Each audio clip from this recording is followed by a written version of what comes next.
couldn't rain so hard. 50 inches in 1 week. Impossible. But it did. During Christmas week of 1964 in Northern California and the Pacific Northwest. Creeks formed and joined the streams. The streams met the rivers. Rivers joined rivers. Creeks, streams, rivers, torrents. A flood of 1,000 torrents in a flood of 1,000 years. Destination, downhill.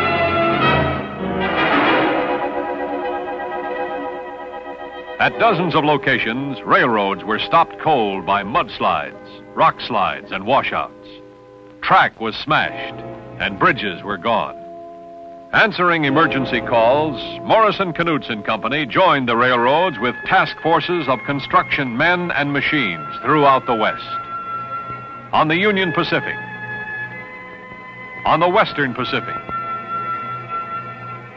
on the Southern Pacific, and on the Northwestern Pacific. The Northwestern Pacific roadbed in the redwood country of Northern California was hardest hit.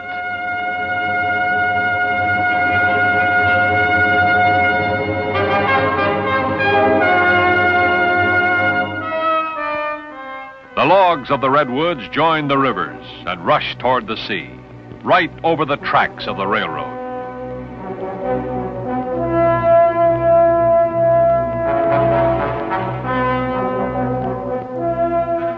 Rain, mudslides, trees, rocks, and logs raced down the mountains. Logs, culverts, fills, spikes, fish plates, and ties raced down the river.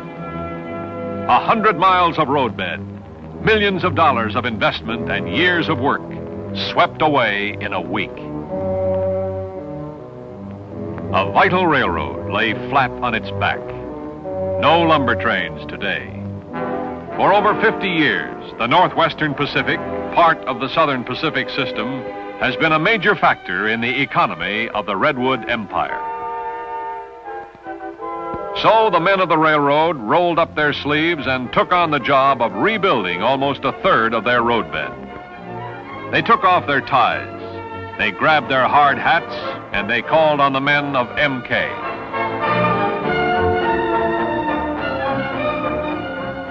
Needed?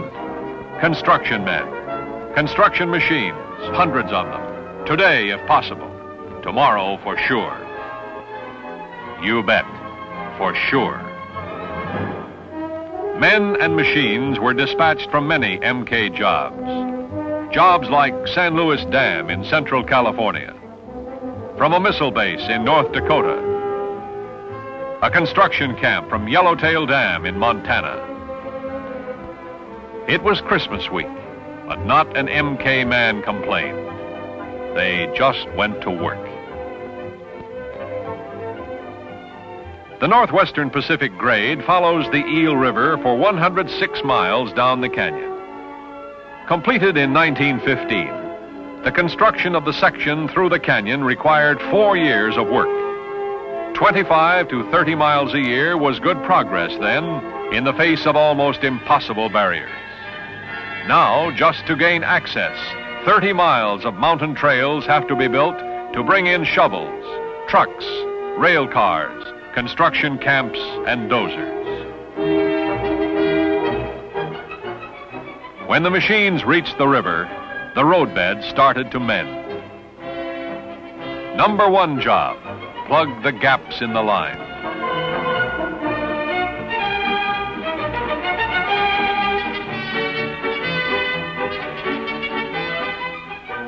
Helicopters flew men, spare parts, and sometimes even the mail up and down the canyon. The railroad crossed the canyon at Island Mountain. The river swallowed the bridge. 2 truss spans, 2 girders, and a pier. The trusses and girders are a total loss.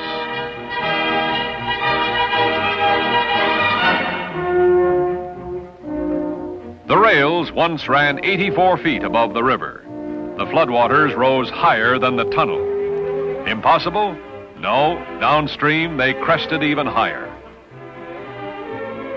With access roads opened up, work sites increased by the day all along the canyon. The new roadbed began emerging out of the wreckage, 100 miles long, winding through the Canyon of the Eel. There's no room here for big earth movers. The battle must be fought with nimble lightweights.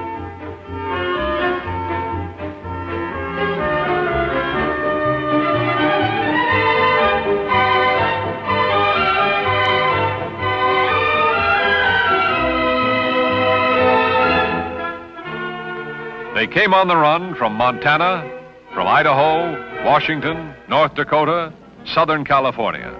Carloads of machines and convoys of camps headed over the ridge and into the canyon.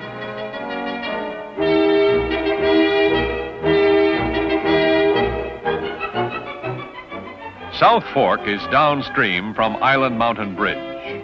2 truss spans and 1 pier are downstream now, too.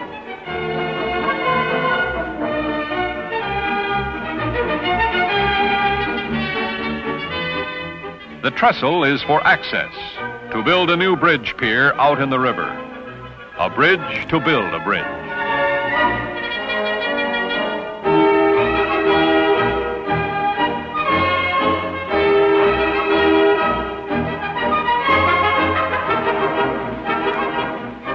The Redwoods and the railroad have been in working partnership for more than 50 years.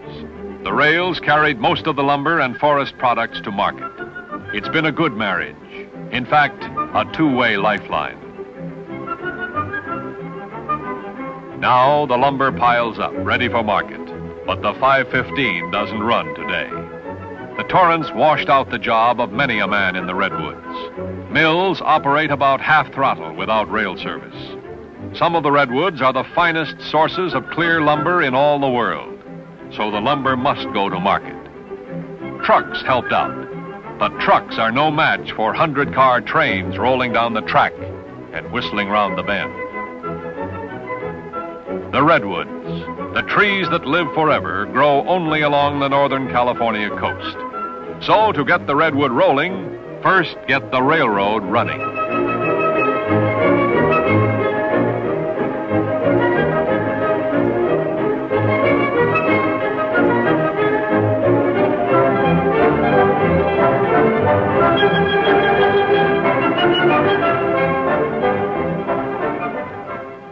The new main pier at Island Mountain Bridge will soon help keep it rolling high above the river. Stoutly built to modern standards, it will endure the rumbles of the trains and the rampages of the river.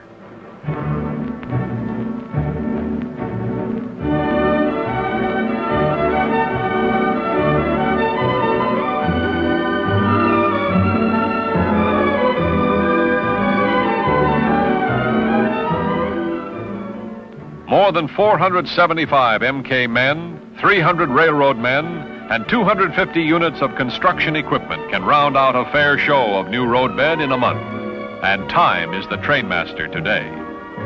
In addition to slide removal, new construction involves almost 2.5 million cubic yards of fill material and riprap. Cubic yards are one thing, time is another. The redwoods need a railroad, and the rails need a roadbed.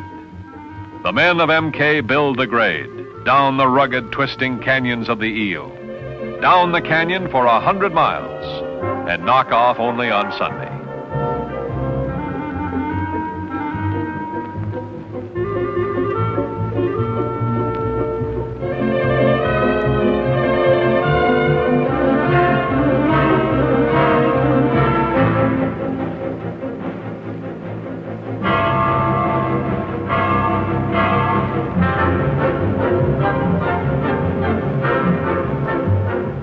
The construction men build the grade, and the railroaders lay the rails. Track for the lumber of the redwoods. Tamp the ties and check the alignment. The train's just around the bend. The construction men get out the riprap, and the railroaders ballast the track. And a railroad emerges from chaos. The flood missed no bridges. Cane Rock Bridge caught the onslaught full on and lost a lot of its spine.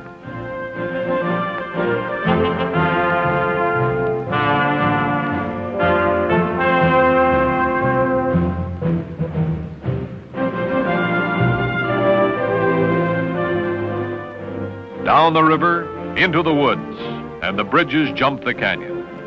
With the piers complete, the superstructure goes up. Construction men put up the piers. Steel men put up the spans, and the bridges hurdle the canyon.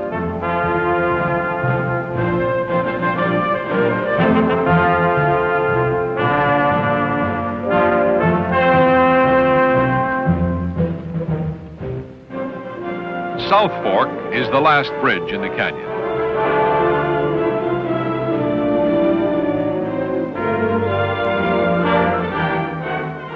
The main pier is a water job out in the middle of the river. Sheet piles go down and a cofferdam holds out the current. Heavy structural members within the pier will support most of the weight of the span. First, a cofferdam, then steel, concrete, and finally a pier, the last along the line.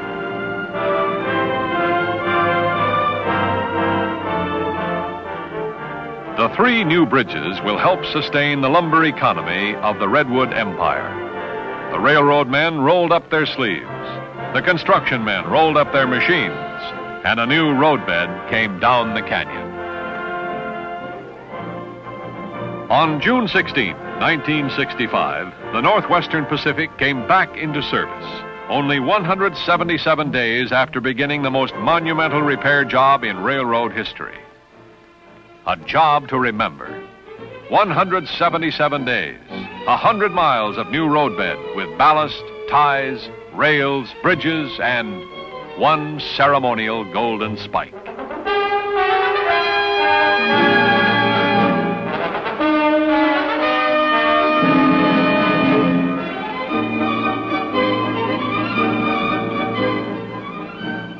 Construction men and railroad men, they get things done.